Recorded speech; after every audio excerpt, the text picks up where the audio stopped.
Do'stlar, biza Lamin Yamal haqida gaplashishimiz kerak. Chunki Lamin Yamal sezonni boshida o'zlaringiz eslaysizlar, Instagram storieslar, bir nechta konfliktlar, Niki Nikol istoriyasi. Как бы uni dadasi, kстати, uni dadasi hali ham anaqa jinnilik tutayotibdi. No, Lamin Yamal qo'pol qilib aytganda og'zini yopdi-da, ishlashni boshladi. Va наконец-то futbol o'ynayapti Lamin Yamal. Va do'stlar, mana sezonni boshida faqat uni o'zim aylanib, kim nimalar qilaman degan Lamin Yamal hozir o'sha komandaga qo'shilib, наконец-то dahshat o'ynayapti va mana bu Lamin Yamal men uchun oldingi Lamin Yamaldan kuchliroq. Chunki bu juda ham prime versiyaga chiqib ketmoqda. Paslar, gollar просто невероятный formada hozir Lamin Yamal.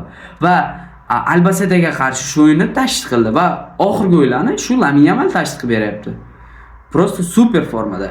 Va men realni shu xohlayman, чтобы Lamin Yamal mana shu formasini shu sezonni oxirigacha ana shu formada bo'lsin va travma olmasligi.